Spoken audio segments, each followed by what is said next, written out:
Cluster bomb से Iran पर हमला, तेल अवीव में तबाही का तूफान। डेली मेल की एक रिपोर्ट के मुताबिक अमेरिकी सेना के अंदर के एक आदमी ने ईरान पर हमला करने वाले सभी क्लासिफाइड हथियारों का खुलासा किया है। दावा है कि अमेरिका, इजराइल और ईरान के बीच युद्ध में अगली पीढ़ी की लड़ाई कैसे होगी, इसकी पहली असली झलक दिखाई गई है। हालांकि ईरान ने 7 दिन की जंग में ही साबित कर दिया कि ईरान को मार सकते हो, झुका नहीं सकते। यही वजह है कि ईरान ने इजराइल की राजधानी तेल अवीव पर क्लस्टर बमों से भारी मिसाइलों से हमला किया। जरा इन तस्वीरों को देखिए। तेल अवीव के आसमान में ईरानी क्लस्टर बम से भारी मिसाइलें कैसे कोहराम मचा रही हैं।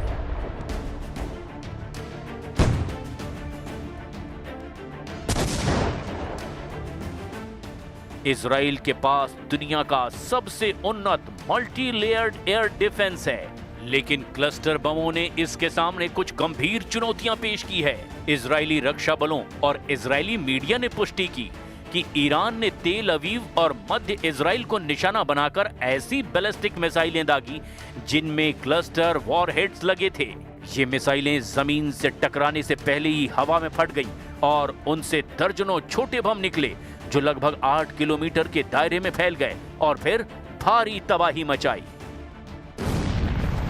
अब आप ये भी जान लीजिए कि इजराइल पर हमला करने के अलावा ईरान ने पश्चिम एशिया में कहां-कहां भीषण हमले किए हैं। 24 घंटे में ही ईरान ने अपने ऑपरेशन ट्रू प्रॉमिस 4 के तहत पश्चिम एशिया यानी मिडिल ईस्ट के कई देशों में और वहां स्थित अमेरिकी ठिकानों पर भीषण हमले किए। ईरान ने इस बार अपनी सबसे उन्नत मिसाइल तकनीक और ड्रोन स्वार्म का इस्तेमाल किया है। फत्ता 2 हाइपरसोनिक मिसाइल से ईरान का दावा है कि इन मिसाइलों ने इजराइल के डेविड स्लिंग और एरो 3 डिफेंस सिस्टम को भी चकमा देकर तेल अवीव के सैन्य मुख्यालय को निशाना बनाया। लंबी दूरी की खैबर शिकन बैलिस्टिक मिसाइल ने जॉर्डन और सऊदी अरब की सीमाओं के पास भीषण तबाही मचा दी है। शाही 238 जेट आत्मघाती ड्रोन ने तेज गति से इराक में अमेरिकी बेस में तबाही मचाई। ईरान के हमले में इराक के अल असद एयर बेस में अमेरिका के 2 C-130 परिवहन विमान और एक हैंगर पूरी तरह से नष्ट हो गए।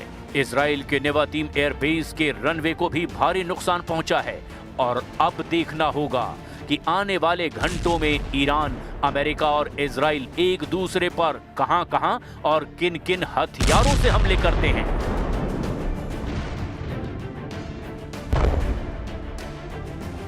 शुक्रवार को इजरायली सेना ने हिजबुल्लाह के ठिकानों पर बड़ा हमला किया। हमलों से हुए भीषण धमाकों की वजह से लेबनान का आसमान धुएं से भर गया। इससे पहले इजराइल ने दक्षिणी बैरूत को खाली करने का आदेश जारी किया था।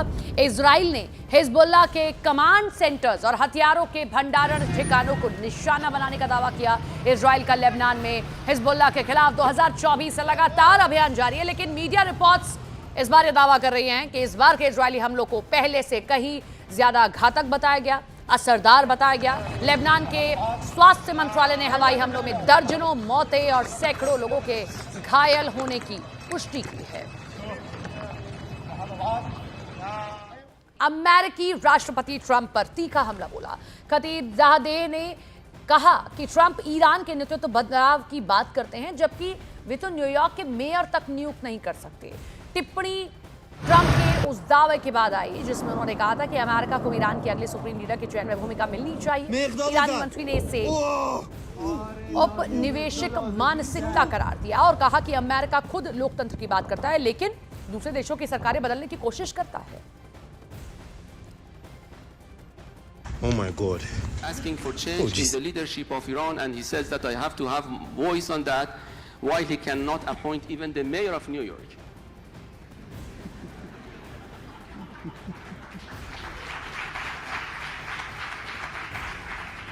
Can you imagine this colonial approach that he would like to see democracy at home, but he would like to topple down a democratically elected president of Iran and assassinating other countries?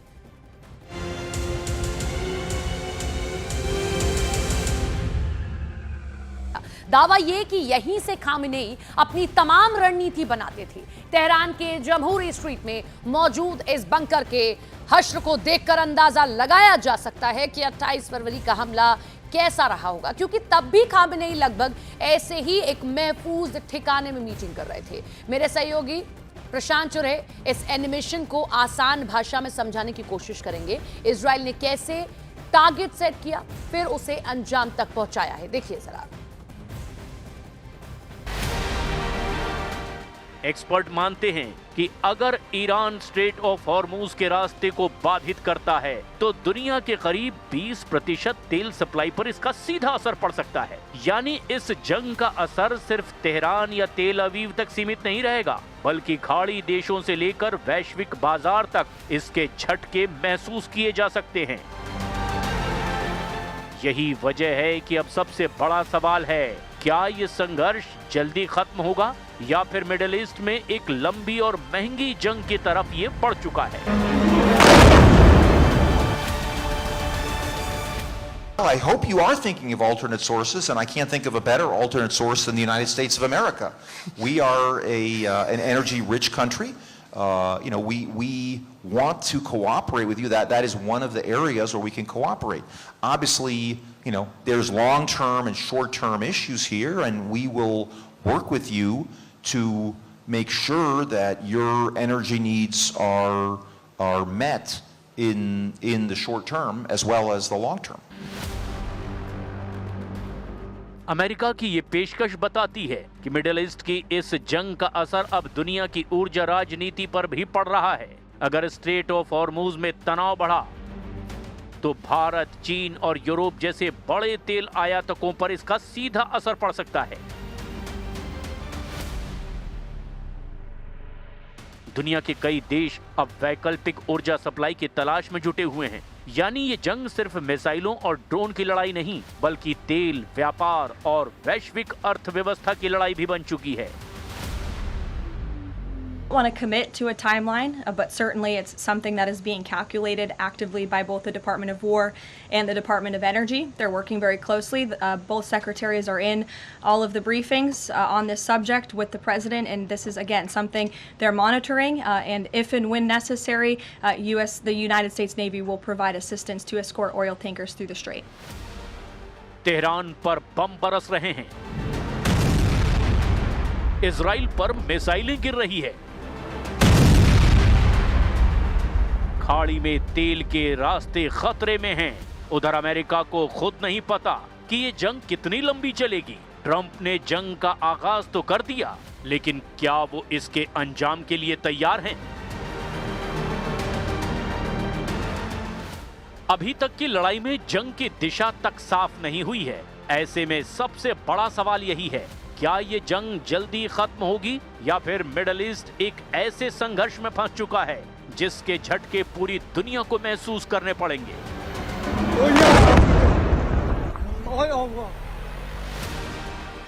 एक तरफ America और Israel सैन्य दबाव बढ़ा रहे हैं, तो दूसरी तरफ ईरान भी मिसाइलों और ड्रोन्स के सहारे पलटवार लगातार जारी रखे हुए है। तेहरान के आसमान में धुआं है, तेल अवीव के ऊपर मिसाइलों का साया है और खाड़ी के समंदर में तेल के रास्ते दांव पर लगे हैं। अमेरिका ताकत दिखा रहा है, ईरान पलटवार कर रहा है, लेकिन इस टकराव की मंजिल अभी भी धुंध में छिपी हुई है। इतिहास गवाह है, मिडिल ईस्ट में शुरू हुई जंगें अक्सर जल्दी खत्म नहीं होती। अब सवाल सिर्फ इतना है, क्या ये आग अभी थमेगी या फिर मिडिल ईस्ट से उठी ये चिंगारी दुनिया के नक्शे को भी बदल सकती है?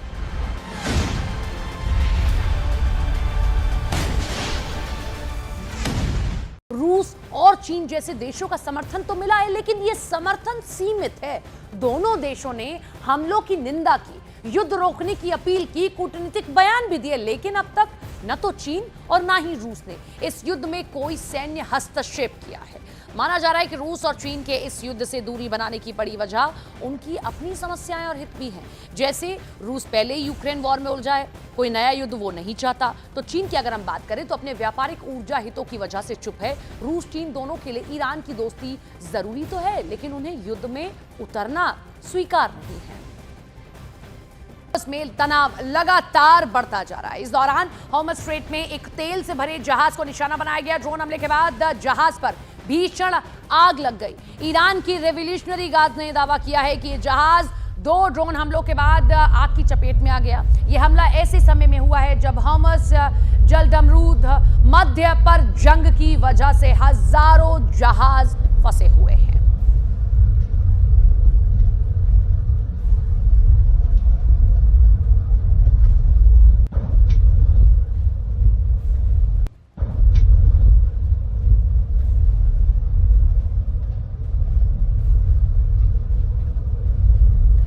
ये देखिए, ये जो स्ट्रेट ऑफ हॉर्मज़ है, इसकी वजह से जो तेल के टैंकर्स हैं वो किस तरीके से यहाँ पर उनकी आवाजाही बाधित है। और ईरान के लिए अगर हम कहें कि सबसे बड़ा अगर वर्ल्ड के सामने चुनौती देने वाली कोई चीज़ है तो वो ये स्ट्रेट ऑफ हॉर्मज़ ही है। वो ये बंद करता है, इससे जहाज़ों को एक लंबा रास्ता तय करके आना पड़ता है और लगातार अमेरिका इसी को टारगेट कर रहा है। जहाज़ पर ड्रोन हमला हुआ है, हॉर्मज़ स्ट्रेट में कई जहाज़ फंसे हुए हैं और कैसे हमला किया जा रहा है ये उसकी तस्वीर आप देखिए कि एक के बाद एक अगर कोई भी शिप वहां से गुजरती है, और ईरान पहले भी कह चुका है कि यहां से अगर कोई शिप गुजरेगी तो फिर हम क्या करेंगे हम आपको दिखा सकते हैं।